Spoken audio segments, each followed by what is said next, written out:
ఎటువంటి ఆహార పదార్థాలు తీసుకోవాలి, అసలు ఆ రకమైన వ్యవసాయం, ఆ పంటలు ఏ రకంగా పండించాలి? ఈ మార్పు మొదట్లో కన్నా ఇప్పుడు చాలా త్వరగా మారుతున్నారు జనం. గ్రేడింగ్ చేసి పెడితే ఇది క్వాలిటీ అనుకుంటున్నారు. అది క్వాలిటీ కాదు.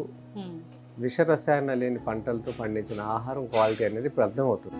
ఎట్లా వచ్చింది సార్ మీకు అసలు, అంటే స్వామివారికి పంపించే అవకాశం? ఈ ప్రేరణ కలిగించింది సబర్మతి. ఆవిడ ఒరిస్సాలో ఉంటారు. ఆవిడ సీడ్ యాక్టివిస్ట్. 14-15 సంవత్సరాల క్రితం తిరుమల వచ్చారు. అక్కడ ఏదో ఇంటర్వ్యూలో ఆవిడని కొంతమంది అడిగితే, మీ తిరుమల స్వామివారికి మీరు నైవేద్యం ఏం పెడుతున్నారు అని ఎదురు ప్రశ్న వేసింది. మా పూరి జగన్నాథ్ టెంపుల్లో కృష్ణుడు కాలం నాటి బియ్యాలతోనే స్వామివారికి నైవేద్యం జరుగుతుంది. ప్రతిరోజు 3 రకాల బియ్యాలతో స్వామికి నైవేద్యం ఇస్తాం.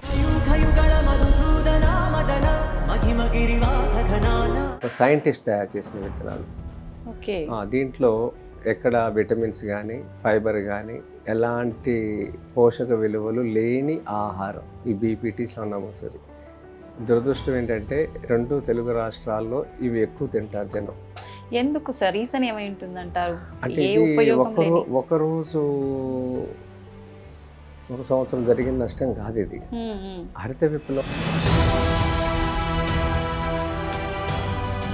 ఇక్కడ భోజనం చేసేటప్పుడు ఒకరిద్దరితో మాట్లాడితే వాళ్ళు చెప్పింది ఏంటంటే, రైస్ ఒక్కటే మార్చటం వల్ల ఇప్పుడు ఇక్కడ మనం పండించే ధాన్యాల్లో రైస్ డిఫరెంట్గా ఉన్నాయి కాబట్టి ఆ రైస్ ఒక్కటి చేంజ్ చేయడం వల్ల హెల్త్ ఇష్యూస్ చాలా వరకు కంట్రోల్ అయ్యాయి అని చెప్పి. రైస్తో పాటు మనం మార్చవలసింది ప్రధానంగా ఒక 3-4 ఉన్నాయమ్మా.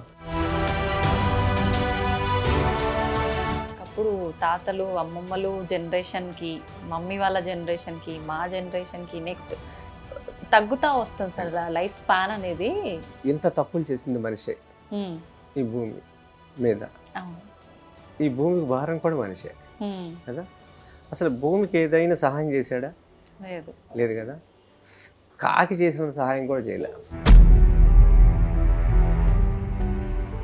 నమస్కారం, వెల్కమ్ టు ఐ డ్రీమ్. నేను మీ విజిత. ప్రస్తుత కాలంలో చూసుకుంటే ప్రతి ఒక్కరిలోనూ ఏదో ఒక అనారోగ్య సమస్య, ఏదో ఒక లోపంతో పిల్లలు పుట్టడం, ఎన్నో రకాల ఆరోగ్య సమస్యలు, ఇబ్బందులు చూస్తున్నాం. అసలు వీటన్నిటికీ కారణం ఏంటి అని ఎంతమంది ఆలోచిస్తున్నారు? అది కనుక మనం ఆలోచించడం మొదలు పెడితే, మనం వండుకునే పాత్రల దగ్గర నుంచి, మనం తినే తిండి దగ్గర నుంచి ప్రతి ఒక్క దాంట్లో మనం పొరపాటే చేస్తున్నామని చెప్తున్నారు. నేచురల్ ఫార్మింగ్ ఎక్స్పర్ట్ విజయరామ్ గారు ఉన్నారు. వారి మాటల్లో మరిన్ని విషయాలు తెలుసుకుందాం. అసలు మనం పెస్టిసైడ్స్ ఏం లేకుండా వ్యవసాయం ఏ రకంగా చేయాలి, ఏంటి, అసలు దానివల్ల భావితరాలకు మనం ఏం అందివ్వబోతున్నాం అనే విషయాన్ని వారి మాటల్లోనే తెలుసుకుందాం. నమస్కారం సార్. నమస్కారం సార్. ప్రస్తుతం చూసుకుంటే ప్రతి ఒక్కరిలోనూ అనారోగ్య సమస్యలు. ఏ ఆహారం తీసుకోవాలన్నా ఇది తింటే ఇది అవుతుంది, ఇది తింటే ఈ జబ్బుల పాలవుతాము, ఇది ఒకటి బాగా భయపెడుతోంది సార్ ప్రతి ఒక్కరిని కూడా. ఇవన్నీ లేకుండా ఉండాలి అని అంటే మనం రసాయనాలు లేకుండా పండించే ఆహార పదార్థాలు తీసుకుంటే బాగుంటుంది అని మీరు చెప్తున్నారు. నిజంగా ఎటువంటి ఆహార పదార్థాలు తీసుకోవాలి, అసలు ఆ రకమైన వ్యవసాయం, ఆ పంటలు ఏ రకంగా పండించాలి సార్ మీ మాటల్లో? ఈ వ్యవసాయాన్ని సుభాష్ పాలేకర్ కృషి ఎస్పీకే, ఓకే, నా గురువు శ్రీ సుభాష్ పాలేకర్ గారు. దీన్ని గో ఆధారిత వ్యవసాయం అని కూడా అంటారు. ఓకే. ఈ విధానం నేను 14 సంవత్సరాలు చేస్తున్నాను. నాకు 40 సంవత్సరాల వయసులో ఇది మొదలుపెట్టాను. గడిచిన ఈ 14 ఏళ్లలో నేను పండించుకొని నేను తినటం, నా శరీరాన్ని గమనించుకోవటం, ఎలాంటి ఒత్తిడి కానీ అనారోగ్య సమస్యలు కానీ, ఏ రోజు ఒక అలోపతి హాస్పిటల్కి వెళ్ళి మందులు వాడటం కానీ నేను చేయలేదు. ఇలా ఒకప్పుడు ఈ భారతదేశం మొత్తం బతికిందే. నేను చేసిన కొత్తది కాదు. పాలేకర్ గారి విధానం కొత్తది కాదు. అనాదిగా దేశంలో ఆవులు ఉన్నాయి. ఆవు పేడతోని పంటలు పండించారు. కానీ కాలక్రమేణా జరిగిన ఈ హరిత విప్లవం తర్వాత, ఈ శ్వేత విప్లవం, వైట్ రెవల్యూషన్ తర్వాత మనకి పశు సంపద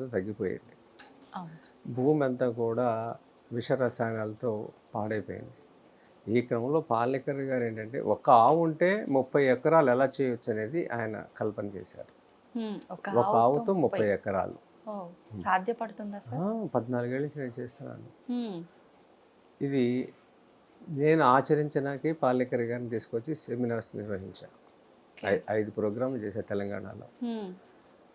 తర్వాత నా పొలంలో రైతులు తీసుకొచ్చి చూపిస్తున్నా, ఇది వాస్తవం, ఇలా పండించుకోవాలి, ఇది మన జీవన విధానం అని. హ్మ్.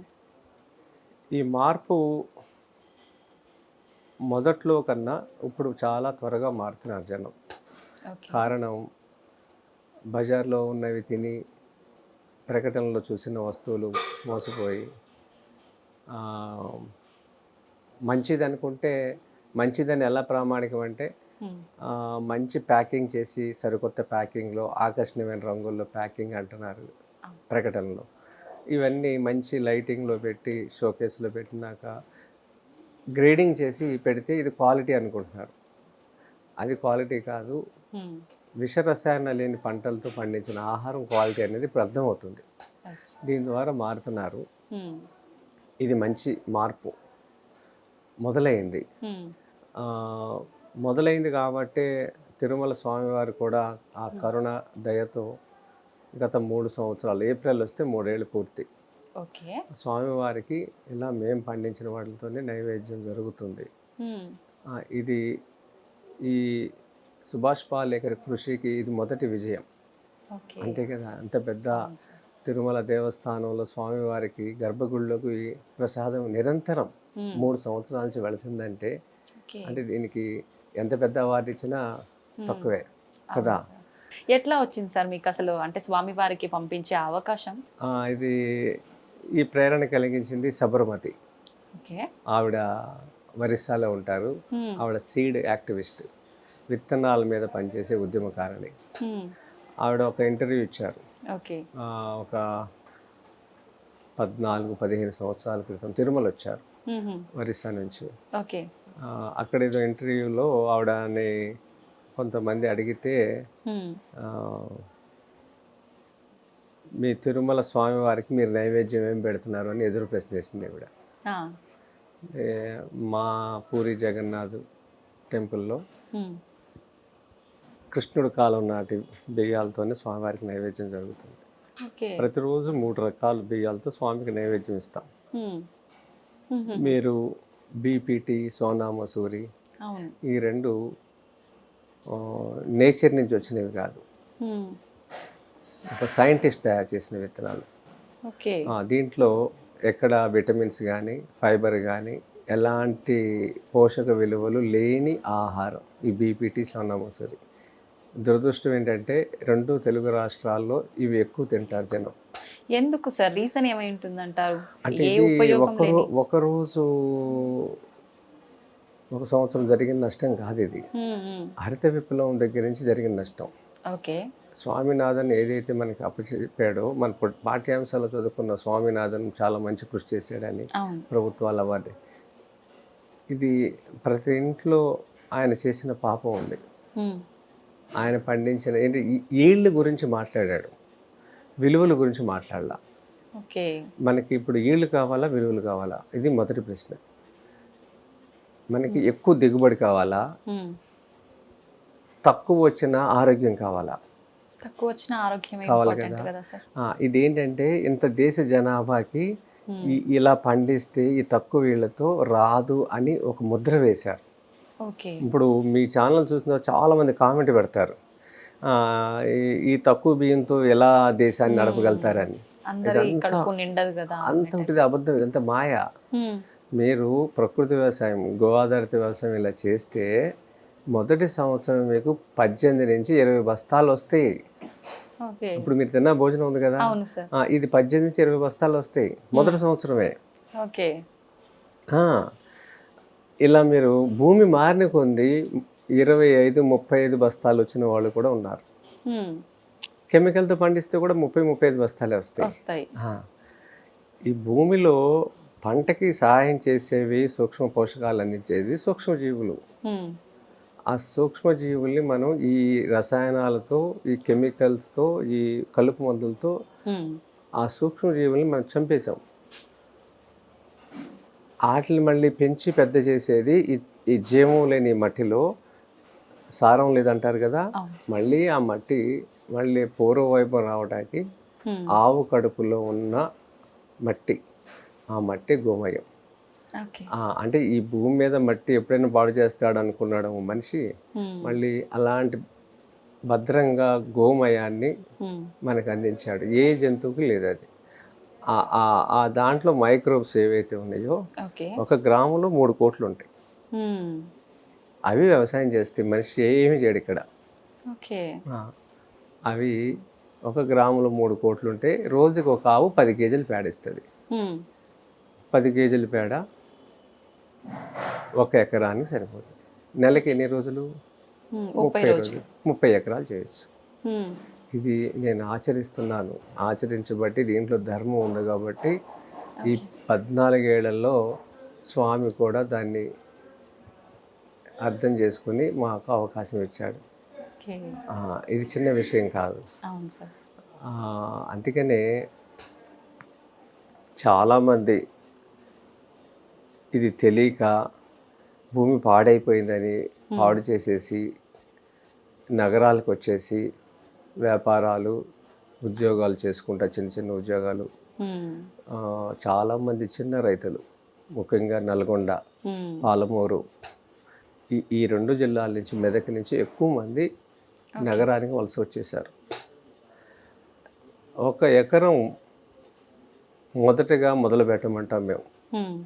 దీంట్లో మీకు అనుభవం వచ్చినాక మీకున్న ఎకరాలు మార్చుకోండి. మీరు ఒకేసారి 5 ఎకరాలు ఉంటే 5 ఎకరాలు చేయమని కూడా చెప్పాం.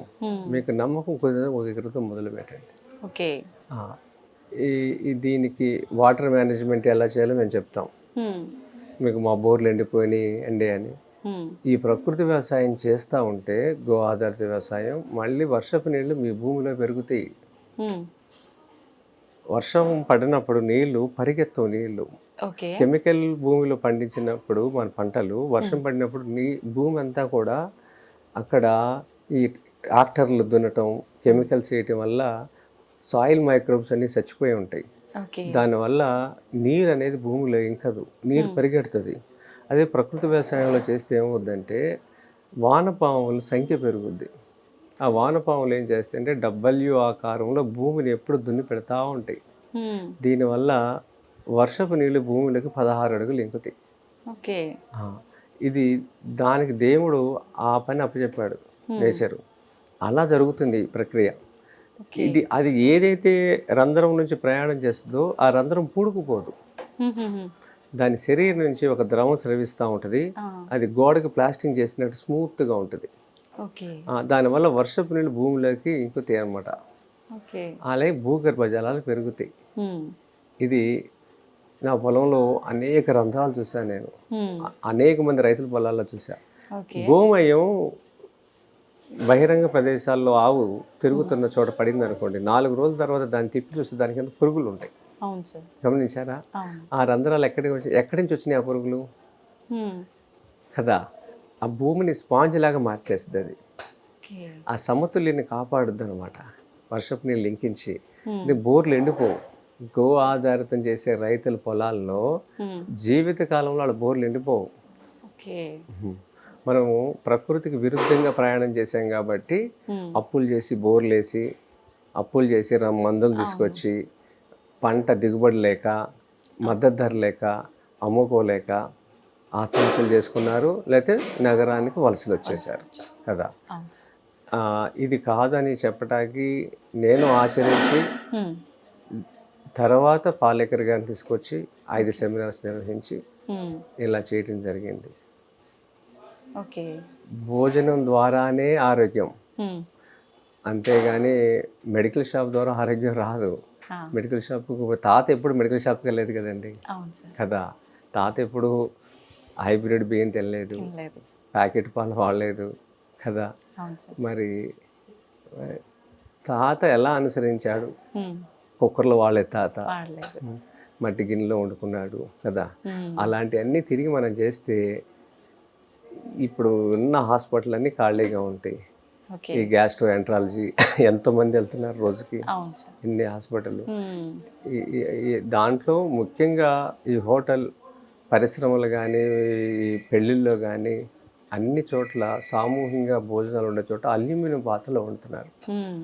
అల్యూమినియం పాత్రల ద్వారానే మనకి అన్నం అరగటం మొదలుపెట్టి గ్యాస్ ఫామ్ అవుతుంది. అన్నం కుళ్ళిపోతుంది. తిన్న అరగాలి, కుళ్ళకూడదు. దానికి మనం వాడుకోవాల్సిన మెటల్స్ అనేది చాలా ఇంపార్టెంట్. ఇత్తడి గిన్నెలు లేదా మట్టి పాత్రలు, కంచు పాత్రలు. పూర్వం సామూహికంగా జరిగే వాళ్ళు కూడా ఇళ్ళల్లో అవే ఉండేవి. అందుకే చేతి వృత్తులు బతికాయి. ఇప్పుడు ఇది బరువు, దీనికి కడగటం కష్టం అని తక్కువగా పని అయ్యే దాంట్లో చూసుకున్నాం. కానీ మన ఎక్కువగా మన శరీరాన్ని, మన ఆరోగ్యాన్ని భారం అయిపోయింది. ఇప్పుడు మనకి పాడు చేసుకుంటున్నాం. అందుకని అవన్నీ మార్చుకోవాల్సిందే. ఈ భోజనాల్లో కూడా మీరు చూస్తున్నది ఇలా ఇత్తడి గిన్నెల్లో వండిన భోజనమే అందరికి పెడుతున్నాం. ఇప్పుడు మన దగ్గర ఉండేవి మొత్తం ప్రతిదీ ఎందుకో తెలియదు కానీ ఇలా చేస్తా నాకు తెలియదు కానీ ఇవన్నీ ఒక 15-20 ఏళ్ళ క్రితం నేను సేకరించా. ఇలా వ్యవసాయం చేస్తాను నాకు తెలియదు, ఇలా వండుతాను పెడతాను కూడా తెలియదు. కానీ ఇవన్నీ నేను కొనుక్కున్నా. ఎందుకు కొనుక్కున్నా? ఇష్టం నాకు ఇత్తడంటే. అలా ఒక లారీడు ఉన్నాయి ఈ రూమ్ నుండి అవే. ఇలా అసలు వ్యవసాయం చేస్తాను లేదు, భోజనం. కానీ ఇవన్నీ కొనుక్కునే నేను బేగం బజార్ వెళ్తే ఈ కొనుక్కునే వెళ్ళి మెటా షాప్ అనేది సంబంధించిన వస్తువులు కొనటానికి వెళ్ళేవాడిని. మా మాస్టర్ అనేవాడు, నువ్వు వచ్చిన దేనికి నువ్వు కొనే ఏంటి అనేవాడు. అవన్నీ కొన్నా. ఇప్పుడు అవి బజార్లో దొరకవు ఇతర సామాన్లు. మీకు చూపిస్తా మేము వండే ఇంత పెద్ద పెద్ద ఇతరిగినలు. ఇప్పుడు అవన్నీ కరిగించేశారు. అంతా ఖర్చు కూడా చాలా ఎక్కువ ఉంటుంది సార్ వాటికి. ఇత్తడి చాలా ఎక్కువ మనం కంపేర్ టు స్టీల్తో చూసుకుంటే. కానీ మన శరీరానికి అందాల్సిన కాపర్, ఐరన్ దాని ద్వారా అందుతుంది వంట ద్వారా.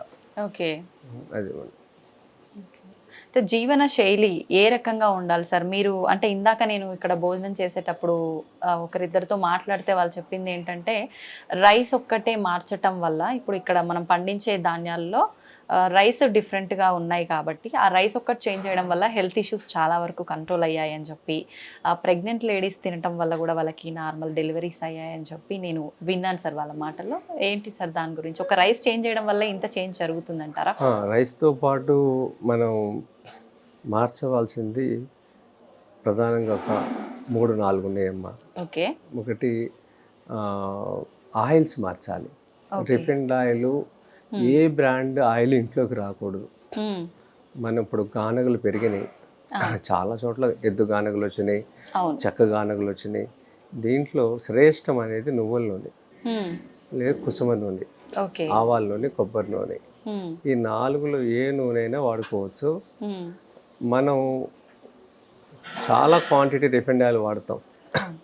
100 grams వాడామనుకోండి, ఈ ఆయిల్ ఏవైనా సరే నేను చెప్పిన 4 35 to 40% వాడితే చాలు. అంతంత ఆయిల్స్ వాడక్కర్లేదు. కానీ మనం ఏంటంటే ఇది చాలా థిక్గా ఉంటుంది, మందంగా ఉంటుంది ఆయిల్. మనం అది పల్చగా ఉంటుంది రిఫైన్డ్ ఆయిల్. దీనివల్ల మన అన్నం కూర కలవదని ఎక్కువ వాడతాం, అంత వాడక్కర్లేదు. అప్పుడు కాస్ట్ పరంగా చూసుకుంటే కూడా ఇంచుమించు దీని ధరకి దాని దగ్గరికి వస్తాం మనం. రిఫైన్డ్ ఆయిల్ ధరకి ఇది. ఈ అలవాటు ఏంటంటే ఎక్కువ వాడేస్తున్నారు. రిఫైన్డ్ ఆయిల్తో ఇన్నాళ్ళు ప్రయాణంలో అదే క్వాంటిటీ వాడేస్తున్నారు. అంత వాడాల్సిన అవసరం లేనే లేదు. దీనివల్ల మీకు థైరాయిడ్ పోతుంది, ఒబిసిటీ పోతుంది, తర్వాత గ్యాస్ ప్రాబ్లం పోతుంది. దీంతోపాటు మనం కుండలో వండుకోవడం శ్రేష్టం. లేకపోతే ఇత్తడి గిన్నె, లేకపోతే కంచు గిన్నె. ఈ మెటల్ మీద ఎవరు మాట్లాడట్లా. ఇది చాలా ఇంపార్టెంట్. అంటే మేము ఇన్నాళ్ళు ప్రయాణంలో విత్తనం పోయిందని విత్తనం వెతికాము, వ్యవసాయం పోయిందని వ్యవసాయాన్ని పాలకరిదాన్ని ఆచరిస్తున్నాం. ఈ 2 వచ్చిన తర్వాత అయిపోయింది అనుకున్నాం. కానీ వంట వండుకోవడం, వంట దేంట్లో వండుకోవడం అనేది ఎక్కడ లేదు మళ్ళీ. సో అందుకని పాలేకర్ గారు ఎన్ని చెప్తారు, వ్యవసాయం గురించి చెప్పారు, ఆవు గురించి చెప్పారు. అయితే ప్రాక్టికల్గా చూస్తే రోజుకి ఇంతమంది మేము ఫేస్ చేస్తున్నప్పుడు రైతులు ఎంతమంది వస్తారో ఈ కార్యాలయానికి, రైతుల కన్నా ఇప్పుడు బాధితులు ఎక్కువ మంది ఇచ్చేస్తున్నారు. సంతానం లేని వాళ్ళు, ఆడవాళ్ళ ప్రాబ్లమ్స్, ఇంకా షుగరు, ఒబిసిటీ, ఇవన్నీ అలా ఆహారంతోనే మనం మార్పు చేసుకోవాలి కానీ హాస్పిటల్ ద్వారా కాదు. అవును సార్. దాన్ని వదిలిపెట్టేసి అన్నీ చూసాం మనం. అంతే. తినాల్సింది వదిలిపెట్టేసాం, అన్నీ చూసాం. అది సరిగ్గా నమలటం కూడా లేదు. నమలటం అనేది చాలా ఇంపార్టెంట్. ప్రతి ముద్ద 30 సార్లు నమలాలి, ఓకే. సమయం తీయాలి. ఆవు అనుకోండి గబగబా తినేస్తుంది, ఇంటికి వచ్చి నెమరు వేస్తుంది.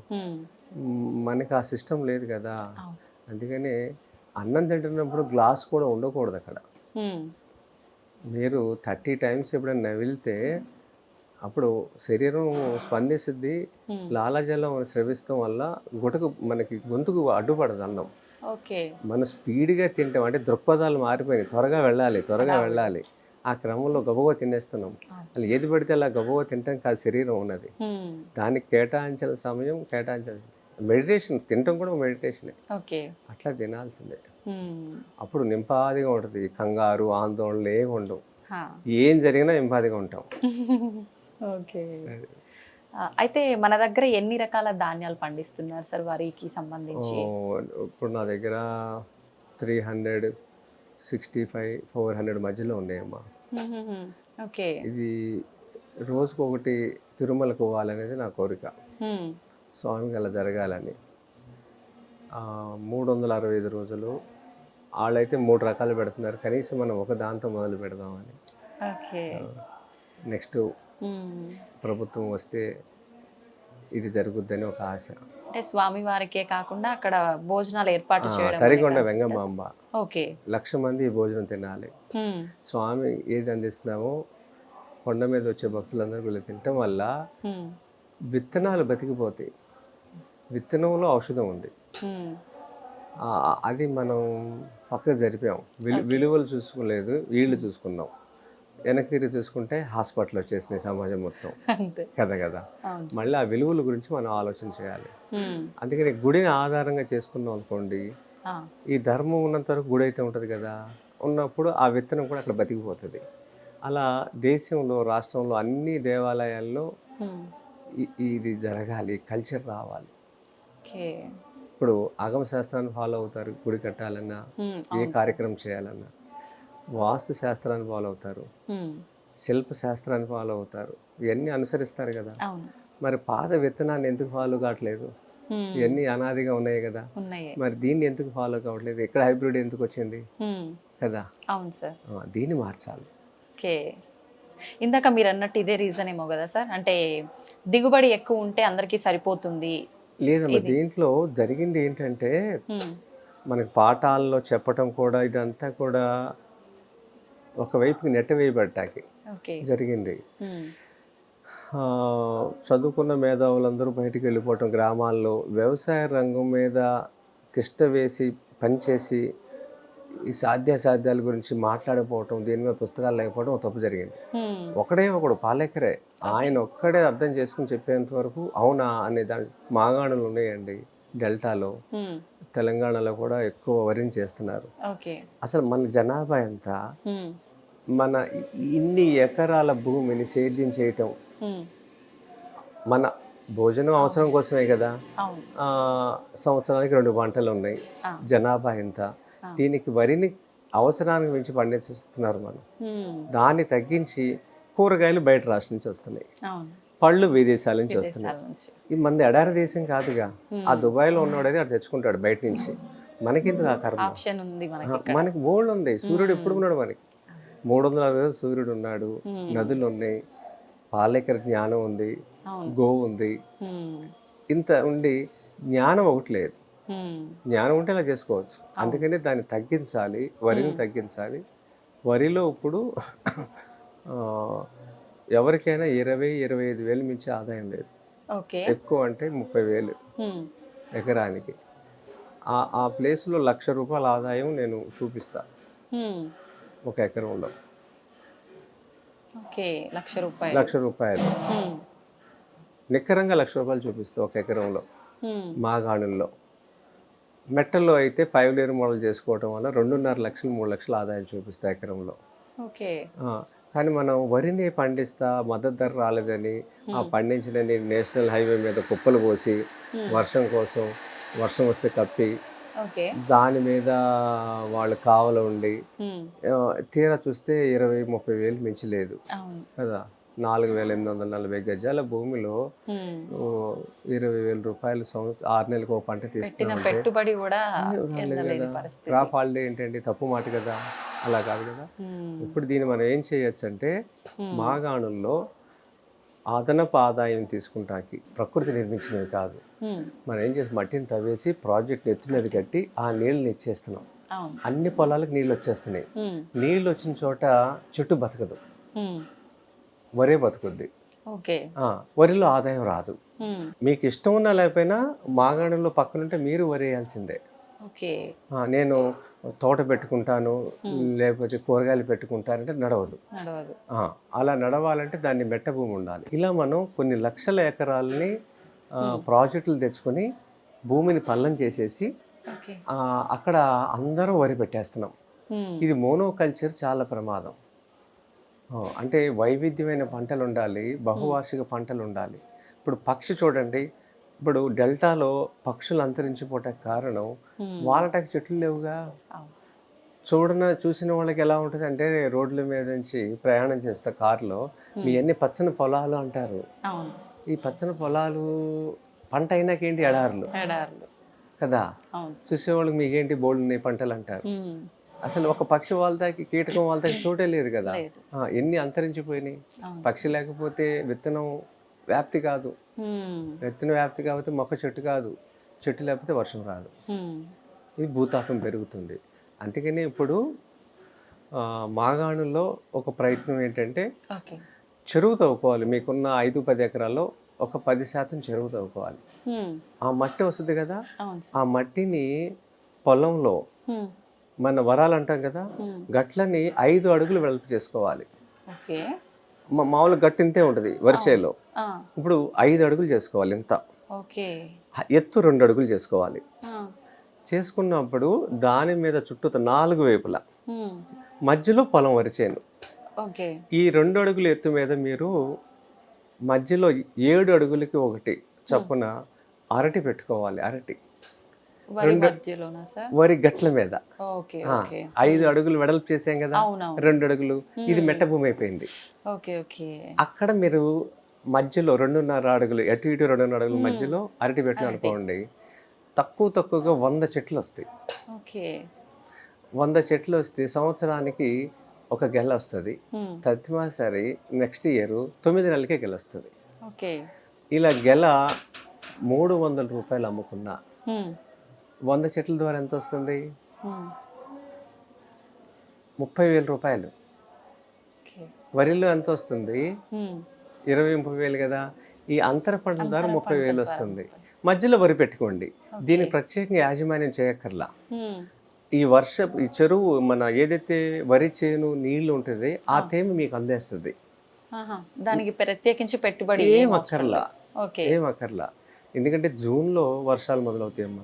June, July, August, September, October, November, December, జనవరి వరకు వాతావరణంలో తేమ ఉంటుంది, ఇది ఉంటుంది. మనం 10% చెరువు తవ్వుకున్నాం కదా, ఆ 3-4 నెలలు మీరు తడిపెట్టుకోండి. జీవామృతం ఇచ్చినప్పుడు ఈ మొక్కలు వేసవి కాలంలో కూడా చనిపోవు, ఎదుగుదల తక్కువ ఉంటుంది. ఇది వానపాముల రంధ్రం ద్వారా మీకు నీటి ఆవిరి కణాలను పైకి అందిస్తుంది అనమాట. ఆ వానపాములు నీటి ఆవిరి, భూమి లోపల వేడి ఉంటుంది, ఉష్ణం ఉంటుంది. ఆ నీటి ఆవిరి కణాలని పైకి, ఇడ్లీ వేసినప్పుడు అమ్మ మూత మీద ఆవిరి వస్తుంది కదా, అలాగే నీటి ఆవిరి కణాలు, క్యాపిలరీ ఫోర్స్, కేశ ఆకర్షణ శక్తి అంటారు. దీనివల్ల మీకు పైకి ఆ నీటి ఆవిరి కణాలు వచ్చి మొక్క చచ్చిపోదు. ఇది ఇలా 7 అడుగులు మొక్కకి మొక్క పెట్టి మధ్యలో మునగ మొక్క పెట్టాలి. అవి దగ్గర 80-100 మొక్కలు వస్తాయి. మునగ చెట్టు ఒక చెట్టుకి 50 నుంచి 100 కాయలు వస్తాయి సంవత్సరానికి. తక్కువ అదమూల అదుము. కాడ రూపాయి అమ్ముకున్నా 100 కాళ్ళు అంటే 100 రూపాయలు. 80 చెట్లు 8,000 రూపాయలు అది వస్తుంది. 38,000 పంట కంటే ఎక్కువ అంతర పంటల ద్వారా అది. ఇంకేం చేయొచ్చు అంటే మునగ చెట్టుకి తమలపాకు ఎక్కించాలి. తమలపాకు మీరు ₹1-2 రూపాయలకి అమ్మితే కూడా 100 ఆకులు ఈజీగా వస్తుంది ఒక చెట్టు నుంచి సంవత్సరానికి. ఇది మనం వరి మీదే ఆధారపడకుండా ఇలా చేసుకుంటే, ఇంకా దాంట్లో మునగకిను అరటికి మధ్యలో గ్యాప్లో కంద పెట్టాలి. కంద కేజీ నుంచి 2 కేజీలు వస్తుంది. ఓకే. అలా చూసుకుంటే మొత్తం ఒక టన్ నుంచి 2 టన్నులు మనకి కంది వస్తుంది. 20 రూపాయలు కేజీ అమ్ముకున్నా అది ఒక దగ్గరగా ఒక 20 × 200 కేజీలు మీకు దగ్గర ఒక 20,000 అది వస్తుంది. ఈ విధంగా చూసుకుంటే మీకు ₹1,00,000 ఆదాయం వస్తుంది. ఇంకా చేసుకోవచ్చు అంటే ఈ అంచులు అంట 5 అడుగులకు అటు ఇటు అంచుల మీద పసుపు పెట్టాలి. ఓకే. పసుపు ద్వారా మనకి ఈ ఎకరానికి తక్కువగా చూసుకుంటే 200 నుంచి 300 కేజీలు వస్తుంది. 300 కేజీ పసుపును ఉడకబెడితే 60% వస్తుంది. ఓకే. అంటే సుమారుగా 300 కేజీల్లో 60% అంటే ఒక 120 కేజీలు అనుకోండి. 120 కేజీ మన పసుపు వాళ్ళు ₹200. 100 కేజీలు వేసుకోండి, 100 × 200 అదొక 20,000. ఓకే. ఇవన్నీ నేను నా పొలంలో ఉన్నాయి. 5 లేయర్లో ఉన్నాయి, కృష్ణా జిల్లాలో ఉన్నాయి, మాగాణిలో మెట చేశాను. ఓకే. ఇలా ఇది ఒక పద్ధతి. అంటే నేను విన్నా సార్ 5 లేయర్ ఫార్మింగ్ ఇదేనా సార్? అది 5 లేయర్ అనేది ఒక సిస్టము. అది ఎక్కడైనా చేసుకోవచ్చు, నగరాల్లో, పట్టణాల్లో, ఇంటి దగ్గర, గ్రామాల్లో, వ్యవసాయ భూముల్లో, మాగాణుల్లో, మెట్టల్లో ఎక్కడైనా చేసుకోవచ్చు. 1000 గజాల స్థలం ఉందనుకోండి, ఇది 400 గజాలు, 600 గజాలు ఇల్లు. ఓకే. అట్లా అంటే ఇంకా ఏది కొనుక్కోకుండా బతకటం. అంటే అలా ఎందుకు చేసుకోవాలంటే డబ్బులు సంపాదించినాక మంచి ఆహారం ఎవరి దగ్గర లేదు. అందుకనే కొంత పార్ట్ని మీరు పంటలాగా పెడితే మీరు ఏది బయట కొనుక్కోకుండా తినటం అనేది. ఎవరికి సరిపడా వాళ్ళు పండించుకున్నా కూడా 360 రోజులు మీకు రూట్ క్రాప్స్ వస్తాయి, వెజిటేబుల్స్ వస్తాయి, లీఫీ వెజిటేబుల్స్ వస్తాయి, పళ్ళు వస్తాయి, అన్నీ వస్తాయి దాంట్లో. కొన్ని ప్రాంతాల్లో అంటే నేల సారం అనేది ఉండదు అంటుంటారు కదా సార్, అలాంటి ప్రాంతాల్లో కూడా ప్రకృతి వ్యవసాయం సాధ్యపడుతుందా? భూమి అన్నపూర్ణేశ్వరి అండి, భూమి చెడ్డది అనేది ఎక్కడా లేదు. సారం పోటాకి మనం చేసింది ఏంటంటే రసాయనాలు వాడటం వల్ల వైవిధ్యాన్ని చెడగొట్టాం జీవరాశుల్ని. మళ్ళీ దాన్ని మనం పెంచేది గోవు ఒకటే. అసలు సృష్టిలో ఈ భూమి మీద అతి సులువైన పని ఉందంటే అది పాలేకర్ గారి వ్యవసాయమే. హితేష్ పటేల్ అని మీరు ఎప్పుడైనా వెళ్ళరండి, మహారాష్ట్ర. అతను నాసిక్లో ఉంటాడు. కచ్ నుంచి వాళ్ళు ఇక్కడికి వలస వచ్చారు, గుజరాత్ నుంచి వచ్చి నాసిక్లో సెటిల్ అయ్యారు. లాస్ట్ ఇయర్ పాలేకర్ గారు పిలిస్తే నేను వెళ్ళాను మేలో. 6 లక్షలు సంపాదిస్తున్నాడు ఎకరంలో. చూడకపోతే తెలియదు కదా మనకి ప్రపంచం. నా పొలంలో అయితే అదే 5 లేయర్ మోడల్ 2.5 లక్షల ఆదాయం నేను లెక్కగట్టి చూపిస్తేవాళ్ళు. 2.5 lakhs ఒక ఎకరంలో. ఆయన నాకన్నా ఎంతో రెట్లు బాగా చేశాడు.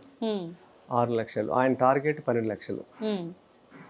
నెక్స్ట్ చేసే దాంట్లో 12 లక్షలకి ఆయన ఒక లక్ష్యం చేసుకుని చేస్తున్నాడు పని. మనం అదే మోస పద్ధతిలో ప్రాజెక్ట్ నుంచి నీళ్ళు ఇవ్వాలి, అదే వరి పెట్టాలి, అదే నాట్లు పెట్టాలి, అదే డబ్బులు తెచ్చుకోవాలి. ఎన్నాళ్ళు ఎలా? అందుకని క్షేత్ర దర్శనాలు చూడాలి. అందుకని నా సమయాన్ని నేను ఆచరిస్తా. తెలియని వాళ్ళకి ఇలా కార్యాలయం ఇది, అలాగే మళ్ళీ నా పొలానికి తీసుకెళ్ళి చూపిస్తున్నాను మార్పు రావటానికి. మనం ఆచరించి చెప్పినప్పుడే వాళ్ళు మారుతారు కదా. అందుకే సమయం ఇవ్వటం అనేది నేను పాలేకర్ గారి ద్వారా నేర్చుకున్నాను. ఈ భూమి మీద ఎవరైనా అందరికీ రిటర్న్ టికెట్స్ అయిపోయినాయి కదా, ఏదో ఒకటి చేసి వెళ్ళిపోవాలి. ఇక్కడ ఎవరు పర్మనెంట్ లేవు, కానీ అలా అందరూ అనుకుంటున్నారు. రేపు ఏంటి, మనం అందరం ఇలా బతికేస్తూ ఉంటే రేపు పిల్లల పరిస్థితి ఏంటి కదా. ఒకప్పుడు తాతలు అమ్మమ్మలు జనరేషన్కి, మమ్మీ వాళ్ళ జనరేషన్కి, మా జనరేషన్కి నెక్స్ట్ తగ్గుతూ వస్తుంది సార్ లైఫ్ స్పాన్ అనేది. అసలు టోటల్గా తగ్గుతూ వస్తుంది. స్పందన లేదు, ఫీలింగ్స్ అంటారు కదా, దేనికి ఒక అనుభూతి అనుభవం ఏమీ లేవు. దేనికి స్పందించే గుణాలు కూడా లేవు. కృత్రిమంగా జీవిస్తున్నాం, కృత్రిమంగా ఉంటున్నాం. ఎందుకంటే కృత్రిమమైన ఆహారం తింటున్నాం కాబట్టి దాన్ని ఆస్వాదించట్లా, ఏ పనిని ఆస్వాదించట్లా. నెట్టుకొస్తున్నాం ఓకే, తప్పదు. భారంగా. ఆ. ఇది కాదమ్మా, భారతీయ జీవన విధానం ఇది కాదు. హ్మ్. నేను ఇలా లేను, నేను నేను నేను రోజు రోజుకు మార్చుకుంటున్నా. హ్మ్. ఆ, నేను నచ్చని వాళ్ళు కూడా చాలా మంది ఉంటారు, అంతే కదా, అందరు నచ్చాలని ఏం లేదు కదా. ఉంటారా సార్ అలా ఎందుకు కూడా? ఉండరు? మంచే కదా సార్ చెప్తున్నారు. వాళ్ళు మంచివాళ్ళే, హ్మ్. వాళ్ళు తింటే నా ఆహారం చెడ్డది.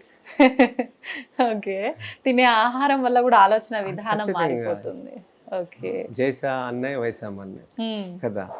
సో ఆ ఆలోచనలు, నేను వాళ్ళని కూడా ఏమి కోపగించుకోను. హ్మ్. ఆ, వాళ్ళు కూడా మంచి ఆహారం తినాలని కోరుకుంటాను. హ్మ్. అది ఇవన్నీ మామూలే. ఆ, అనేక కారణాలు ఉంటాయి నచ్చపోవటానికి. అవును. ఆ, కానీ ఇదంతా అజ్ఞానం. మనం ఒక భావాన్ని వ్యక్తపరచగలుగుతాం. హ్మ్. మనకు నోరిచ్చాడు భగవంతుడు. అవును. ఏ పక్షికి జంతువుకి నోరు ఇవ్వలే పాపం అవును. కదా. అవును సార్. ఇంత తప్పులు చేసింది మనిషే హ్మ్. ఈ భూమి మీద. అవును. ఈ భూమికి భారం కూడా మనిషే హ్మ్. కదా. అసలు భూమికి ఏదైనా సహాయం చేశాడా? లేదు. లేదు కదా. కాకి చేసిన సహాయం కూడా చేయలే. హ్మ్. కాకి ఎంత గొప్ప పని చేస్తుందండి, చిన్న పక్షి అవును. తేనెటీగ ఎంత సహాయం చేస్తుంది. కాకి దాని జీవిత కాలంలో వేప గింజలు తిని ఇన్ని స్ప్రెడ్ చేయడం వల్ల హ్మ్. ఇన్ని వేప మొక్కలు బహిరంగ ప్రదేశాల్లో ఉన్నాయని మనుషులు నాటినాయి కాదు, Hmm. కాకులు నాటినాయి. ఓకే. అది 800 నుంచి 1000 గింజలు తింటుంది అది హ్మ్. ఆ వేసవి కాలంలో. ఓకే. అవి ఎక్కడ గింజలు లేవు, ఎక్కడ చెట్లు లేవు, అక్కడ వేసేది చేస్తుంది. హ్మ్. మరి కాకి చేసిన పని కూడా మనం చేయలేదు కదా. కాకిని ఎప్పుడు తలుచుకుంటాం మనం? మన ఎవరైనా పెద్దోళ్ళు చనిపోయినప్పుడు. చచ్చిపోయినప్పుడు పిండం పెడతాకి తలుచుకుంటాం, అంతకు మించి తలుచుకోలేము అవును సార్. కదా. హ్మ్. ఆ, మరి మనిషి ఈ భూమి మీద అన్నీ నాదే అనుకుంటున్నాడు, కానీ హ్మ్. ఇవేమి లేవు అనుకోండి మనిషి బతకలేడు. ఈ జంతువులు, కీటకాలు, పక్షులు హ్మ్. ఇవి లేకపోతే మనిషి ఈ భూమి మీద బతకలేడు ఓకే. కదా. అవును సార్. మనిషి అవసరం లేకుండా హ్మ్. ఈ జంతువులన్నీ కొన్ని యుగాలు బతుకుతాయి. Right sir. మనిషి అవసరం ఏ లేదు. జంతువుకి లేదు, అవును. అవును. కానీ వాటిలో అవసరం మనకుంది ఉంది. కదా. తేనెటీగ అవసరం ఉంది, హ్మ్. ఆవు అవసరం ఉంది, పక్షి అవసరం ఉంది, ఉంది. అన్ని అవసరం మనకుంది. హ్మ్. మన పొలంలో పాలేకర్ గారి వ్యవసాయంలో మేలు చేసే కీటకాలు, హ్మ్. బెనిఫిషియల్ ఇన్సెక్ట్స్ అంటారు కదా, ఓకే. అవి బోల్డ్ వస్తాయి. ఆ. అవి వచ్చి శత్రు పురుగులు తింటాయి అవి. ఆహాహా. హ్మ్. ఓకే. మనం ప్రతి పురుగు మీద మనం అస్త్రాన్ని ఉపయోగించక్కర్, మేలు చేసే బోల్డ్ ఉంటాయి. హ్మ్. ఎప్పుడైతే మనం కెమికల్స్ మానేసామో అవి అంతటా అవి వచ్చేస్తాయి మన పొలానికి. హ్మ్. అవన్నీ చచ్చిపోయినాయి అనుకోండి, మనం ఇక్కడ ఈ భూమి మీద లేవు. ఓకే. అందుకనే మన అవసరం వాటికి లేదు, వాటి అవసరం మనకి చాలా ఉంది. హ్మ్. అందుకనే మనం వాటి అన్నిటికీ కృతజ్ఞతాభావంతో ఉండాలి. వాటి రుణం తీర్చుకోవాలన్నప్పుడు మన భూమిని తగలబెట్టకూడదు. పంట వ్యర్థాలను తగలబెట్టేసి అవన్నీ చనిపోతున్నాయి. వరి అవ్వగానే తగలబెడతారు. తగలబెట్టేస్తారు. ఆ, ఇది ప్రతి సంవత్సరం చేస్తున్నారు. పంజాబ్తో మొదలైంది, హ్మ్. అన్ని రాష్ట్రాలకి వచ్చేసింది. ఎందుకంటే పశు సంపద లేదు గ్రామాల్లో. అవును. మరి వరి గడ్డి పశువులు తినవు కదా, హ్మ్. పశువులు లేవు కదా. ట్రాక్టర్తో వ్యవసాయం చేస్తున్నాడు, హ్మ్. ట్రాక్టర్ గడ్డి తిందు, తిందు. అందుకే తగలబెట్టేస్తున్నాడు. హ్మ్. ఇప్పుడు ఇటుక తయారు చేస్తారు కదా, అవును ఇటుక ఎలా తయారు చేస్తారు? మట్టిని తొక్కి బట్ నీటిలో తగ్గ నీళ్లు మట్టి కలిపి తొక్కి అచ్చు తయారు చేసి కాలుస్తారు ఆరిన తర్వాత. ప్రతి సంవత్సరం మనం ఈ వరి చేలని, పంట వ్యర్థాలని తగలబెట్టామనుకోండి, రోజు కాలుస్తూ ఉంటే నేల ఏమవుద్ది? పాడైపోతుంది. ఇటుకగా మారుతుంది. ఓకే. ఒక ఇటుక అయిపోద్ది, మట్టి మాయమైపోద్ది. హ్మ్. అంతే కదా, కాల్చకూడదు కదా. ఓకే. మట్టి మాయమైపోతే మనిషి మాయమైపోతాడు. జనరల్‌గా ఊర్లలో వింటుంటాం సార్, కాల్చడం వల్ల అదంతా స్మాష్ అయిపోయి ఇంకా సారం పెరుగుతుంది భూమిలో అని అంటుంటారు. అది రాంగా సార్ అయితే? ఇప్పుడు ఒకటి అనుకుందామమ్మా, హ్మ్. ఇవన్నీ సైంటిస్టులు అలా చెప్పారు. హ్మ్. ఎందుకంటే సైంటిస్టు రైతుని ఫస్ట్ వినియోగదారుని చేశారు. రైతు ఉత్పత్తిదారుడు. హ్మ్. భూమిలో ఒక గింజ పెట్టి వేల గింజలు తీస్తాడు అవును. కదా. అవును సార్. ఇది సృజన. హ్మ్. వాళ్ళు ఏం చేశారు, రైతు ఎప్పుడు ఆధారపడేటట్టు, దానికి భూమిని అలా తగలబెడతాం వల్ల నేల గట్టి బారిపోద్ది, హ్మ్. దీనికి ట్రాక్టర్ కావాలి, ఆ. ట్రాక్టర్ స్పేర్ పార్ట్లు కావాలి, గింజలు కావాలి, ఇవన్నీ కొనేటట్టుగా తయారు చేశారు. ఓకే. ఇలా మనం ఆధారపడేటట్టు తయారు చేశారు. విత్తనం కొనాలి, విత్తనం వేసినప్పుడు కలుపు వస్తుంది, కలుపు మందు కొనాలి, అవును. పై మందులు కొనాలి, ప్రతిరోజు జేబులోంచి డబ్బులు ఎదురు చేశారు. ఇట్లా మన భూమిని పాడు చేసి ఆ పంట వ్యర్థాలు తగలబెట్టాలి, దాంట్లో మైక్రోబ్స్ ఉన్నాయి, ఇవన్నీ మళ్ళీ వ్యాపిస్తాయి అని స్వామినాథనే చెప్పింది. తర్వాత స్వామినాథ్ ఏమంటాడు, పంజాబ్లో అంత తీవ్రంగా అయినాక ఇప్పుడు ప్యాకింగ్ మెటీరియల్కి వాడండి, దీన్ని గడ్డిని తగలపెట్టద్దు అంటున్నారు. ఓకే.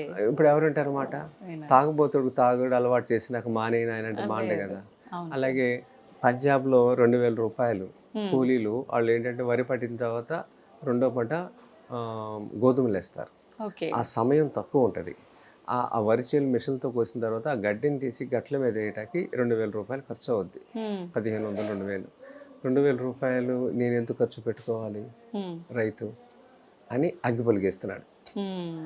ఆ గాలులన్నీ ఢిల్లీకి వస్తాయి ప్రతి సంవత్సరం. అక్కడ అంటబెట్టిన 4-5 రోజులకి ఢిల్లీకి వస్తాయి. ఇలా అంటబెట్టేస్తున్నారు. దీన్ని పంట మార్పుడు కానీ వరిని తగ్గించి వేరే పంటలు ఏమని చెప్తుంది ప్రభుత్వం, కేంద్రం వినట్లేదు. అక్కడ పాలేకర విధానంలో ఈ మోడల్ తయారు చేసి చూపిస్తే మీకు 30,000 వచ్చే చోట 2 పంటల ద్వారా 40,000, 60,000 వస్తున్నా ₹1,00,000 ఆదాయం ఇది వస్తుందని చెప్తే మీకు మధ్యలో నీళ్లుంటే యాజమాన్యం చేయాల్సిన పని లేదు, మీకు ఈ పంటలన్నీ వస్తాయి.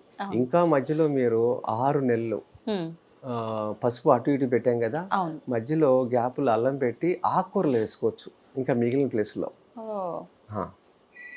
కూరగాయలు పెట్టుకోవచ్చు. ఏదన్నా నీళ్లు తక్కువ పడి కావాల్సి వస్తే వరిచేలో నీళ్ళు అలా పోస్తే చాలు. ఇది నేర్పాలి వాళ్ళకి, పంజాబ్ వాళ్ళకి. మేఘాలను తగ్గించడం, వరిని తగ్గించడం, ఇది చేయాలి. ఇంత సులువైన పద్ధతా సార్? అంటే వ్యవసాయం అనగానే చాలా శ్రమతో కూడుకున్నది, చాలా కష్టమైంది. అంటే అదే జ్ఞానులు లేకపోతే మేధావులు ఎవరు దీని మీద పని చేయలే. చదువు రానోడిని ఇంట్లో ఊర్లో వదిలేసి, సరే నువ్వు చదువుకోకపోతే పశువులు కాయాలి, వ్యవసాయం చేయాలి అని చిన్నగా మాట్లాడారు మొదటి నుంచి. దీనివల్ల చదువు రానోడిని వ్యవసాయంలో పెట్టారు. అది వల్ల మనకి ఈరోజు ఈ సమాజం అంతా రోగగ్రస్తం అవటానికి చదువు రాని అజ్ఞానులు, అమాయకుల్ని వ్యవసాయంలో పెట్టడం వల్ల జరిగిన ఘోరమైన నష్టం. అంటే ఒకప్పుడు ఉన్న వ్యవసాయం కానీ ఆచార సాంప్రదాయాలు, ఆ పద్ధతులు, మన తాతల కాలం నాటి పద్ధతులు అంతరించడానికి కారణం ఈ మాటే అంటారా సార్? ఖచ్చితంగా. తాత కూడా ఎదురు చెప్పలేదు. చదివించిన తర్వాత కొడుకుని అమెరికా పంపించాడు. కొంతమంది వెళ్లకుండా వ్యవసాయం మీద, గోవుల మీద మక్కువతో కొంతమంది ఆగారు. ఆగిన తర్వాత రెండో తరం వాళ్ళు, అరే మేము తప్పు చేసామరా మీరన్నా వెళ్ళండి అని చెప్పి రెండో తరంలో వాళ్ళు కొడుకుల్ని పంపించేశారు. మొదటి తరం కొంతమంది వెళ్ళారు. రెండో వాళ్ళు మేము వెళ్ళం, ఇక్కడే ఉంటాం, ఊరు వదిలేంటే వాళ్ళు తప్పు చేసామని రెండో ఆడపిల్లల్ని పంపించారు. అలా జరిగిపోయింది. ఇప్పుడు గ్రామాల్లో ఇళ్లల్లో మొక్కలు వచ్చేసినాయి, మొండిగోడలు అయిపోయినాయి. సంక్రాంతికి వచ్చి కొంతమంది అలా ఫోటోలు దిగి సున్నాలు వేసుకుని వెళ్ళిపోతున్నారు కదా. కానీ గ్రామం అది కాదు కదా. గ్రామం 3 గ్రామాలకు అన్నం పెట్టుద్ది భారతదేశం. ఈ భారతదేశం 3 దేశాలకు అన్నం పెట్టుద్ది. ఈ రోజుకి ఏ రోజు మారితే కూడా ఇవన్నీ జరిగితే అంత పని ఉంది ఈ భూమి మీద. మనం ఉపాధి కల్పన కోసం పరిశ్రమలు ఇన్ని అక్కర్లేదు. 3 దేశాలకి మనం ఎక్స్పోర్ట్ చేసామనుకోండి, భోజనం ఎంత సంపన్నులు అవుతారు కదా. ఇప్పుడు తాత చేసిన వ్యవసాయం అద్భుతం, మహా అద్భుతం. తాత వలసలు రాలేదు కదా నగరానికి, కదా. తాత ఏం చేశాడంటే, మేము కష్టపడినట్టు మీరు కష్టపడకూడదు అన్నాడు. అది శారీరకంగా అది చూశాడు, కానీ వాళ్ళ ఆర్థికంగా ఏమైనా బాగున్నాడేమో కొడుకు మనవడు, కానీ మానసికంగా శారీరకంగా ఇంకా నిర్వీర్యం అయిపోయారు కదా. డబ్బులైతే ఉన్నాయి, ఎవరి దగ్గర ఆరోగ్యాలు లేవు. వెనక్కి తిరిగి చూసుకుంటే ఏమీ లేదు కదా. అందుకనే మళ్ళీ మనం స్వాముల్ని, ఈ భారతదేశంలో స్వాములందరూ ఆశ్రమాలు పెట్టుకుని శాస్త్రాలు ఇతిహాసాలు ఉమ్, చెబుతున్నారు కదా, అవును సార్. వీళ్ళు గ్రామంలో వ్యవసాయ ప్రచారులుగా దిగాలి. ఉమ్, ఆదిశంకరాచార్యులు వారు ఎలా తిరిగారు ధర్మం కోసం, అవును. ఇప్పుడు జాతి నిర్మాణం కోసం స్వాములు ఉమ్, పాలేకర వ్యవసాయాన్ని ప్రచారకులుగా మారాలి. ఓకే. ఆ, గోవుతో ముడిపడిన వ్యవసాయం పాలేకర్ గారిది. ఉమ్, ఆయన చేస్తున్న సిద్ధాంతాలని వీళ్ళు ప్రచారకంగా చేయాలి. రామాయణం భాగవతం ఎలా చెప్పారో భగవద్గీత, అలా పాలేకర్ గారు పాఠాంశాలను కూడా గ్రామాలకు చొప్పించాలి. ఓకే. ఇప్పటికీ రైతులు చాలామంది చదువుకుని వాళ్ళు వ్యవసాయం చేస్తున్నారు కదా. అవును సార్. వాళ్ళకి వీళ్ళు సత్సంగాల ద్వారా చెప్పాలి. ఉమ్, మరి ఎవరు చెప్పాలి? యూనివర్సిటీ వాళ్ళకి రారు కదా, రారు. రారు కదా. అవును, రాజకీయ నాయకులు రారు. అసలు రారు. ఉమ్, మరి ఎవరు చెప్పాలి? స్వాములే ఈ పని చేయాలి. ఓకే. స్వాములు ఇంకా వీటి మీద సమయం కేటాయించకపోతే ఉమ్, రాబోయే రోజులకు చాలా కష్టం. ఓకే. చాలా మంది సైంటిస్టులు పెద్దవాళ్ళు గో గ్రీన్ అని చెప్పి మనకు ఇట్లాంటివన్నీ ముందుకు తీసుకొచ్చారు కదా సార్, అట్లాంటి వాటి వల్ల మార్పు ఏం జరగలేదంటారా? అంటే ఇది ఒక ఆలోచన తేవటం వరకే. ఉమ్, గో గ్రీన్ అనే మాట ఒక ఆలోచన. ఇది మనం నడిచే దారి కరెక్ట్ కాదు అనేది. ఆచరణాత్మకంగా ఏం చేశారు వాళ్ళంతా? ఉమ్, ఒక గ్రామంలో తిష్ట వేయాలి. తిష్ట వేసి మాట, ఇప్పుడు నేనున్నాను, ఉమ్, నా స్థాయి చాలా చిన్నది, కానీ ఆ స్వాములు ఎవరైతే గురువులు ఉన్నారో వాళ్ళది మహావృక్షాలు వాళ్ళంతా. ఉమ్, ఇప్పుడు నేను నాగసముద్రం గ్రామంలో ఒక 18 నెలలుగా ఓకే. ఒక 15-20 మంది గర్భిణీలకి రక్తహీనత ఉన్న వాళ్ళకి నేను బియ్యం ఇస్తున్నా. కుల్లాకారు బియ్యం. అలాగే అబ్బాయిలకి మా పిల్లే సాంబ, సంతానం లేని వాళ్ళకి, వీరి కణాలు లేని, అలాగే మన బియ్యాల తవుడు, మన బెల్లము, ఉమ్, ఇలా నేను ఉప్పు సైంధవులను ఇస్తున్నాను. ఓకే.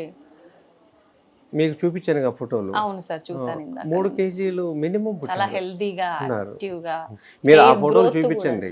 ఆ పిల్లల ఫోటోలు కింద వెయిట్తో సహా చూపించండి. అవునవును. అది అందరు కూడా నార్మల్ డెలివరీ కదా.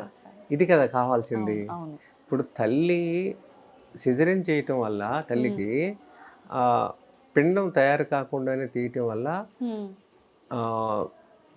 పిండం రెడీ అయిపోయినప్పుడు బ్రెయిన్కి సిగ్నల్ ఇస్తుందంట బాడీ. ఆ, సో పిల్లోడు రెడీ అయిపోయాడు, పాలు రెడీ చేయి ఓకే. అని. ఇప్పుడు మన ఇంట్లో పిల్లోడు వస్తున్నాడు, అన్నం త్వరగా వండి అంటే అమ్మ చెప్తే మనం రెడీ చేస్తామే, అవును సార్. అలా బాడీకి చెప్పుద్ది. ఉమ్, దానివల్ల బాడీ బ్రెయిన్ చెప్పడం వల్ల పాలు ఉత్పత్తి స్టార్ట్ అవుతుంది. ఓకే. దానికి 2 రోజుల ముందే మనం కోసేసి తీసామనుకోండి, లోపల ఖాళీ అయిపోయింది కాబట్టి సిగ్నల్ అవ్వదు ఇంకా బ్రెయిన్కి, ఈ పాల ఉత్పత్తి ఉండదు. మీరు చూడండి, సిజరీన్ చేసిన వాళ్ళందరికీ పిల్లలకి పాలు ఉండవు. అవును ఆ పాలు తాగిన వాడికి రెసిస్టెన్స్ ఉండదు. ఇక వాడు జీవితాంతం బాధపడతాడు. తర్వాత డాక్టర్లు వీళ్ళందరూ కూడా కన్సీవ్ అయిన దగ్గర జాగ్రత్తగా ఉండమని చెప్తున్నారు. జాగ్రత్తగా ఉండగా పని చేయాలని చెప్పాలి. దీనివల్ల ఈ కండరాలను లూజ్ అవుతాయి. రాజు దీక్షిత్ గారు చెప్తారు కదా, ఇసురు రాయమని ఇసురమంటారు, సాధారణ కాన్పు అవుతుంది అని. ఆవునే కేజీ, నేను ఇప్పుడు వాళ్ళందరికీ ఆవునే కేజీ ఇచ్చాను. జనరల్గా నెయ్యి తింటే గుండె జబ్బులు ఎక్కువ వస్తాయి, ఫ్యాట్ పేరుకుపోతుంది అని డాక్టర్లు చెప్తుంటారు కదా సార్. రైటే, కరెక్టే. కానీ అది బరి నెయ్య. ఓకే. ఆవు నెయ్యిలో HDL ఉంది. ఇది గుండెకి కావాల్సిన కొలెస్ట్రాల్ దీంట్లో ఉంది. ఓకే. బర్రె నెయ్యిలో LDL ఉంది. ఇది తినకూడదు, తినాల్సింది ఆవునే. ఇప్పుడు నేను మీకు చూపించేదన్నీ ఆవు నెయ్యి ఇచ్చిందే. మరి ఆ పిల్లలు చూసారు ఎంత తేజస్ ఉంది. సో ఈ జ్ఞానం డాక్టర్లకు కూడా లేదు. ఇట్లా మనం ఒక నెట్టివేయబడ్డాం అన్ని వైపుల నుంచి. లేకపోతే మళ్ళీ ఈ భూమి మీద ఆజానుబాహులు మనం చూడొచ్చు. ఇప్పుడు ఆ పాప 8 నెలల పాప 12 కేజీ లిఫ్ట్ చేసిందంటే ఏమైనా ఏడిసిందా? లేదు సార్, అసలు వదిలేసిందా? పెద్దవాళ్ళ మీద వెయిట్ మోస్తే వెంటనే చేయి చూసుకుంటాం అబ్బా అని. అసలు ఆ పాప దగ్గర ఏ చలనము, ఏ ఫీలింగ్, బాధ ఉంది అనే ఫీలింగే లేదు సార్. లేదు కదా. అవును అవును. అవలోగా ఎత్తి అక్కడ పడేసింది. అవును. మళ్ళీ లాస్ట్ వరకు దింపింది, పడేలే కింద మంచిగా పెట్టేసింది. అంటే ఇది ఈ వయసులోనే మీరు అలా చూసారంటే అమ్మాయికి 20 ఏళ్ళు వచ్చినాక ఒక కరణం మల్లేశ్వరి కదా కదా తయారు చేయొచ్చు. ఇప్పుడు కానీ మనం పని మొదలు పెడితే ఎవరు మీ వీడియో చూసిన తర్వాత అమెరికాలోనూ వేరే దేశాల్లో ఉంటారు కదా చదువుకుని ఉద్యోగాలు చేసి స్థిరపడిన వాళ్ళు, నా ఊరికి నేను ఇలా చేద్దాం అనుకుంటే చాలు. ఓకే. ఒక 10 మంది గర్భిణీలకి నేను ఇలా ఇస్తాను అని అనుకున్నా ఆయన కూడా వ్యవసాయం చేసినట్టే. అంతే కదా. అంతే సార్. ఈ ప్రేరణ పొందితే చాలు మీ వల్ల, మీ ఛానల్ ద్వారా ఇది జరిగితే నిజమైన మార్పు వచ్చినట్టు. మీరు అంటే గర్భిణీ స్త్రీలకు ఇవ్వడంతో పాటు మీరు భోజనాలు ఏవైతే పెడుతున్నారో మీరు పండించిన వీటి దాని వెనకాల అంటే మీ కాన్సెప్ట్ కూడా తిన్నవాళ్ళు ఈ జబ్బు తగ్గుతుంది, అది తగ్గుతుంది, ఈ లోపం ఉంటే అది సాల్వ్ అయిపోతుంది, ఈ రకంగా తీసుకోకుండా వాళ్ళు అంటే నా దగ్గర ఉన్న విత్తనాలని నచ్చిందా తీసుకెళ్ళి వాళ్ళు వ్యవసాయం చేయడం స్టార్ట్ చేయాలి, ఇలాంటి మార్పు మొదలవడం కోసమే నేను ఇది స్టార్ట్ చేశాను అన్నారంట సార్. అంతేనా సార్? ఇప్పుడు భోజనం పెట్టడానికి చాలా సమయాన్ని ఆ మనుషుల వ్యక్తి నిర్మాణం చేయాలి. భోజనం ఉండేటప్పుడు వాళ్ళు ఆలోచనలు బాగుంటాయి. ఖాదీ వస్త్రాలే ఇచ్చాం, తెల్ల వస్త్రాలు ఇచ్చాం. ఇవన్నీ కూడా మనసుని ప్రశాంతతనిస్తుంది. ఓకే. దీనివల్ల వాడు ఎప్పుడు పాజిటివ్గా ఉంటాడు. వాడిని గోవిందనామాలు పెట్టుకోవడం, బొట్టు పెట్టుకోవడం చేస్తాను. పొద్దున్నే వండేటప్పుడు గోవిందనామాలు జరుగుతాయి, అగ్నిహోత్రం జరుగుద్ది. ఈ వైబ్రేషన్స్ అన్నీ తినే వాళ్ళకి వస్తాయి. వండే పాత్ర ఇత్తడి పాత్ర. తర్వాత వాళ్ళు మాట్లాడినప్పుడు కూడా వంటకు సంబంధించిన మాటలు మాట్లాడుకుని వేరే విషయాలు మాట్లాడకూడదండి. ఇన్ని జాగ్రత్తలు తీసుకుని వంట వండుతున్నాం. ఇది ఎక్కడ మేము బోర్డు లేదు, ఇది భోజనశాల కాదు, మెస్సు కాదు. ఇది ఒక అవగాహన సదస్సు అనుకోవాలి. చాలామంది నగరాలకు వచ్చేసారు ఉద్యోగాల నిమిత్తము, వ్యాపారాల నిమిత్తం. వాళ్ళతో చాలా పొలాలు ఉన్నాయి. ఆ పొలాన్ని పడవ పెట్టారు, లేకపోతే అమ్మేసుకున్నారు. అలా ఉన్నవాళ్ళు తిరిగి వారంలో ఒక్కరోజు పొలంలో కేటాయిస్తే నెలకి 4 సార్లు వెళితే వాళ్ళ ఇంట్లో కావాల్సిన అన్ని వాళ్ళు పండించుకోవచ్చు. కూరగాయలు, కొంతమంది వారానికి ఒకసారి పాలు తెచ్చుకుని ఇంట్లో పెట్టుకుంటున్నారు, కూరగాయలు తెచ్చుకుంటున్నారు, పళ్ళు తెచ్చుకుంటున్నారు. సాటర్డే సండే పిల్లలు త్వరగా ముందుకు వస్తున్నారు. ఆ ఆవు దూడను చూసి, ఆ పొలాన్ని చూసి, ఆ వెన్నెలను చూసి, పొద్దున్నే సూర్యుని చూసి, ఇవన్నీ ఎంత మనసు, ఇవన్నీ ఎంత ఆనందం కదా.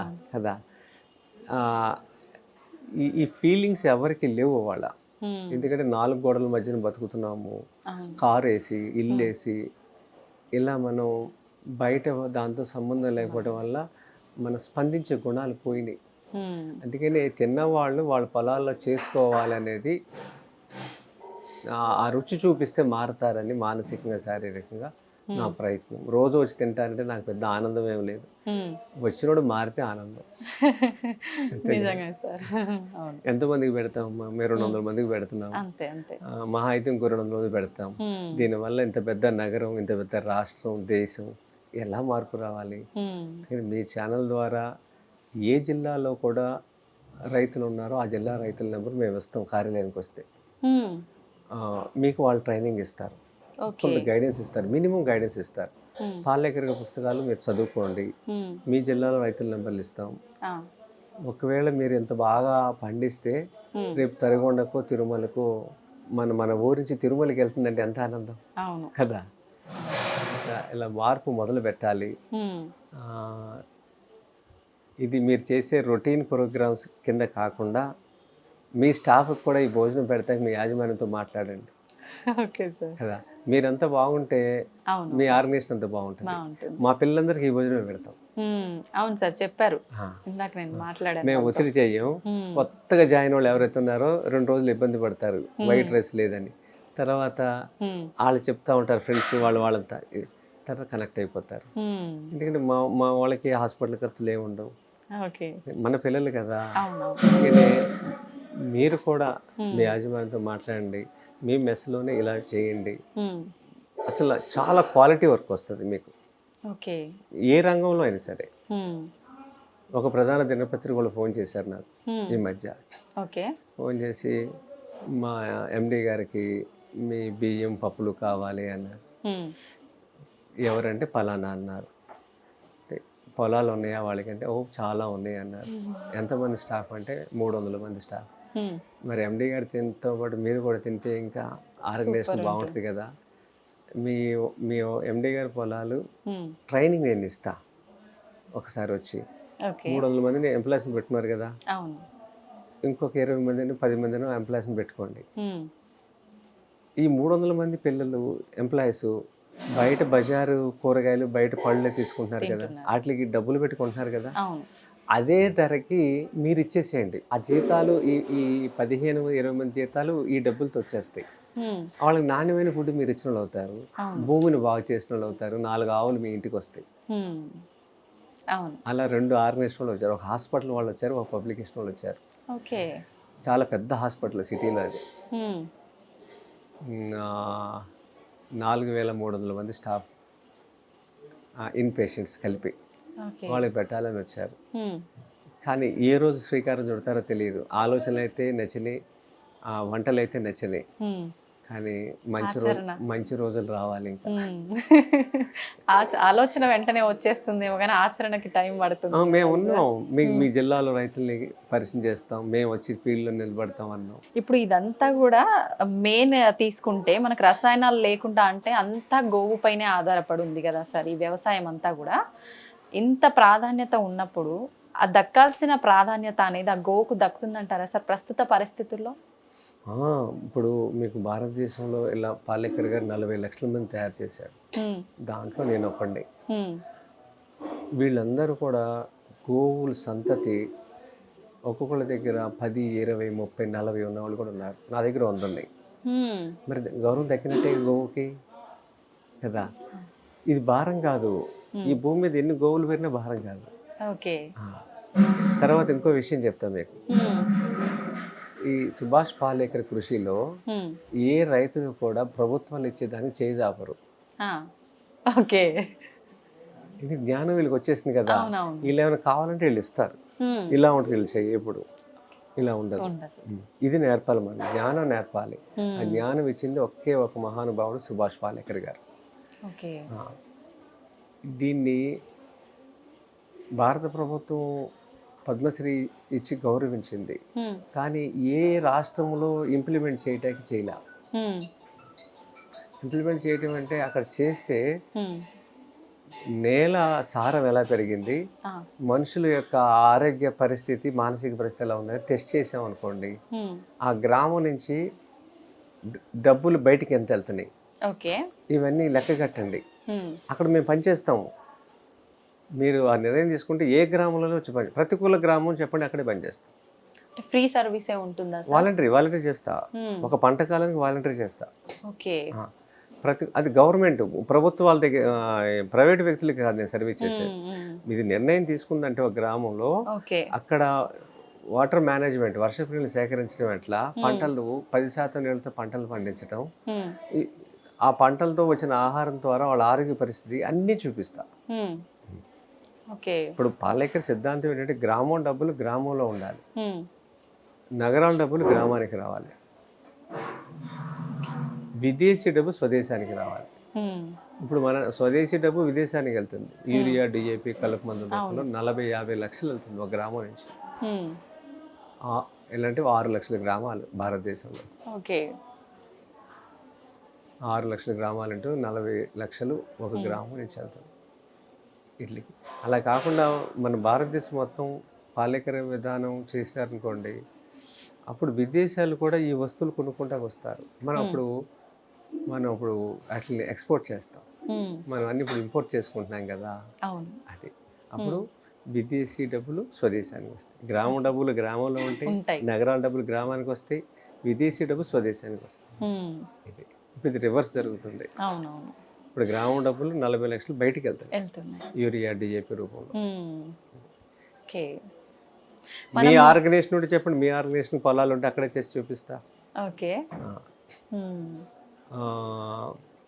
ఈనాడు రామోజీరావు గారు దీన్ని అర్థం చేసుకున్నారు 10 ఏళ్ల క్రితం. ఆయన పొలంలో ఫిలిం సిటీలో మీ వ్యవసాయం జరుగుతుంది ఈ రోజు కూడా. వాళ్ళ స్టాఫ్ తింటున్నారు, మిగిలిన హోటల్కి కూడా చేస్తున్నారు. రామ్మోహన్ రావు గారు అని ఆయన దీన్ని బాగా కృషి చేశారు, ఆయన కాలం చేశారు ఈ మధ్య. ఆయన ఫిలిం సిటీలో జరుగుతుంది వాళ్ళ 10 ఏళ్ళ నుంచి ప్రకృతి జరుగుతుంది. అలా చొరవ తీసుకునే వాళ్ళు ఉంటే ఇవన్నీ జరుగుతాయి. ఆయన నమ్మారు దీన్ని. పాలేకర్ గారితో మాట్లాడుతూ జరిగింది, నాతో 2 సార్లు పిలిచారు, మాట్లాడాను. ఇప్పుడు కాదు 10 ఇయర్స్ అయిపోయింది, 10 ఇయర్స్ జరుగుతుంది. Okay okay. వాళ్ళ ఇంట్లో వాళ్ళు స్టాఫ్కి చాలా మందికి ఆ ఎక్స్ట్రా ఉన్నాయని అక్కడే అమ్ముతున్నారు. అది కూడా ఏ రేటుకి? నామినల్ ప్రైస్కి. జనరల్గా మనం వినేది ఈ రకంగా పండించిన పంటల ప్రైస్ అనేది ఎక్కువగా ఉంటుంది, మనం అవి కొనుక్కునే స్థితిలో లేము అని ఆలోచిస్తుంటారు కదా సార్, అట్లా ఏమి ఉండదా, తక్కువగా ఉంటుందా? అంటే దీంట్లో ఏమవుతుందంటే నగరం వచ్చేసరికి మనకి లాజిస్టిక్స్ అమ్మా, మనకి ఈ గ్రామంలో ఉన్న రైతు నగరానికి తీసుకొచ్చేసరికి ఏమవుతుందంటే 3 రకాల ట్రాన్స్పోర్ట్లు అవుతున్నాయి ఆయనకి. పొలం నుంచి ఇంటికి తీసుకొస్తాడు, ఇంటి నుంచి సెంటర్కి, అక్కడి నుంచి రైట్ ప్లేస్కి. ఓకే. ఇవన్నీ వెళ్ళేసరికి 3 ట్రాన్స్పోర్ట్లు అవుతున్నాయి. ఇది కాస్ట్ పెరుగుతుంది ఆ వస్తువులు. ఓకే. ఇలా కాకుండా టెర్రాస్ గార్డెన్ ఉందనుకోండి, ఇక్కడ కూరగాయ విత్తనాలు ఇవన్నీ, ఆకుకూర విత్తనాలు. ఓకే. ఈ టేబుల్ చూసారా, ఇంత ప్లేస్లో 2x2లో మీకు ఇంటికి కావాల్సిన ఆకుకూరలు వచ్చేస్తాయి. ఇలాంటివి మీరు 10 బాక్సులు పెట్టుకోండి ఇంటి మీద. ఈ రోజు వేస్తారు కదా, రేపు ఇంకో దాంట్లో వేయండి. ఇలా వేసుకుంటూ వెళ్ళేసరికి ఇది అయ్యేలోపు అవి వచ్చేస్తాయి, అది అయ్యేలోపు ఇది వస్తుంది, ఇది అయ్యేలోపు మళ్ళీ ఫస్ట్ వచ్చేస్తుంది. మీకు 15 రోజుల నుంచి 25 రోజుల్లో ఆకుకూరలు వచ్చేస్తాయి. ఓకే. అలా ఎవరింటి మీద వాళ్ళు అలా పెట్టినాం అనుకోండి, కొన్ని లక్షల ఎకరాల భూమి ఉంది హైదరాబాద్లో ఖాళీగా పైన, దాన్ని ఖాళీగా పెట్టి అందరూ ఇలా చేశారనుకోండి, భూతాపం తగ్గుద్ది. ఇప్పుడు మనం ఏసీలకు లోడు ఇవన్నీ పడుతున్నాయి కదా, పైన 4 మొక్కలు ఉన్నాయి అనుకోండి, వేడి తగ్గుద్ది కదా. అప్పుడు మన కరెంటుని ఆదా చేసిన వాళ్ళు అవుతాం. చిన్న చిన్న కీటకాలు వస్తే మీ ఇంటికి పచ్చదనం ఉంటే, అలా పైనుంచి చూస్తే ఇదంతా పెద్ద పొలంలాగా ఉంటుంది భాగ్యనగరం అంతా కదా. ఇది ఆడవాళ్ళు ఉద్యమం చేయాలి. ఆడవాళ్ళు సీరియల్ చూస్తా, యూట్యూబ్లు చూస్తా సమయం గడిపేస్తున్నారు. అలా కాకుండా ఉదయం పూట ఒక 1/2 అవర్ ఇది పోస్తే వాళ్ళకి డి విటమిన్ అందుద్ది ఫ్రీగా. ఓకే. తర్వాత చిన్న ఎక్సర్సైజు, పిల్లలకి కల్చర్ నేర్పిన అవుతారు. సాటర్డే సండే వస్తే ఆ మొక్కల్లో కలుపు తీస్తా కూర్చుంటారు కదా.